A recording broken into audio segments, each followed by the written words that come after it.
तो गाइस आज है औरतें, तो पापा कर रहे हैं रात की पूजा औरतों की।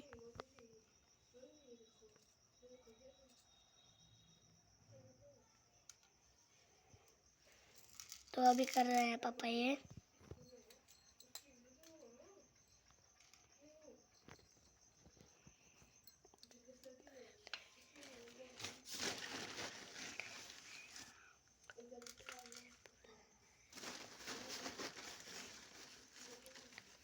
तो वो रखा है माता का सामान। ये लाल चुनरी बिछा के स्टूल के ऊपर। तो ये हमारी मैया, ये वाले गणेश जी है, वो वाले मैया है।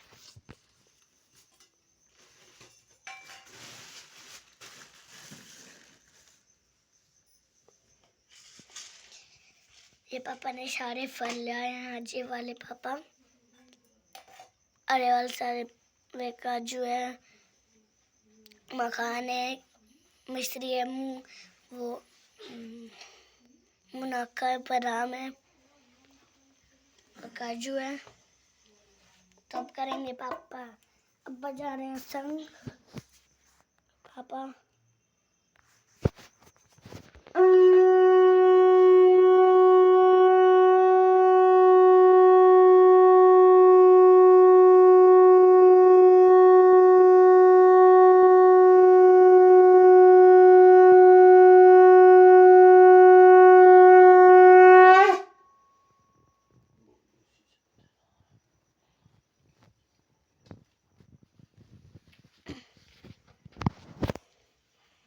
पापा इधर देखे।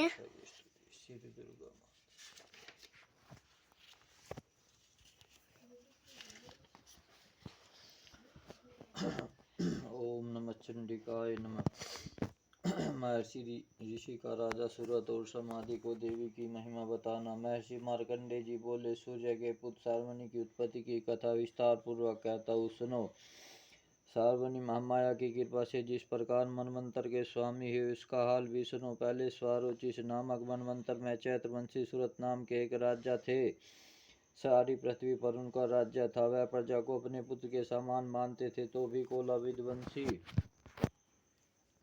राजा उनके शत्रु बन गए। दुष्टों को दंड देने वाले राजा सूरत की उनके साथ लड़ाई हुई। कोला विध्वंसियों के संख्या में कम होने पर भी राजा सूरत युद्ध में उनसे हार गए। तब वह अपने नगर में आ गए। केवल अपने देश का राज्य ही उनके पास रह गया और वह उसी देश के राजा होकर राज्य करने लगे। किंतु उनके शत्रुओं ने उन पर वहां भी आक्रमण किया। राजा को बलहीन देखकर उसके दुष्ट मंत्रियों ने राजा की सेवा, सेना और खजाना अपने अधिकार में कर लिया। राजा सूरत अपने राज्य अधिकार को हार कर शिकार खेलने के बहाने घोड़े पर सवार होकर वहां से एक भयंकर वन की ओर चले गए।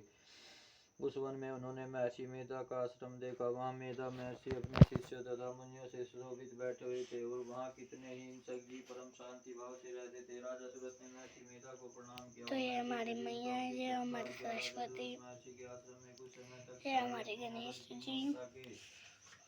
और ये जब का दिवाली का। अपने मन में सोचने लगे, पूर्व काल में पूर्वजों और ने ये जिन हमारे का पालन किया था वह आज मेरे गणेश हाथ जी, से निकल मैया गया। जी। मेरे दुष्ट दुरात्मा मंत्री पूरा लक्ष्य धन से रक्षा कर रहे पूरा होंगे। दिखा रही हूँ आपको गाइस। जो कि सदा मत की वर्षा करने पूरा वाला मैया का मेरे सेटअप। के वश में होकर न जाने क्या दुख भोग रहा होगा। मेरे आज्ञाकारी नौकर जो मेरी कृपा से धन और भोजन पाने से सदैव सुखी रहते थे और मेरे पीछे पीछे चलते थे, वह अब निश्चय ही दुष्ट राजाओं का अनुसरण करते होंगे तथा मेरे दुष्ट दुरात्मा मंत्रियों द्वारा व्यर्थ धन को व्यय करने से संचित किया हुआ मेरा खजाना एक दिन अवश्य खाली हो जाएगा। इस प्रकार की बहुत सी बातें सोचता हुआ राजा निरंतर दुखी रहने लगा। एक दिन राजा सूरत ने महर्षि मेधा के आश्रम के निकट एक वेश्या को देखा। राजा ने उससे पूछा, भाई तुम कौन हो? यहाँ तुम्हारे आने का क्या कारण है और तुम मुझे शोकग्रस्त मनुष्य से दिखाई देते हो, इसका क्या कारण है? राजा के यह नम्र वचन सुन वेश्या ने महाराज सूरत को प्रणाम करके कहा।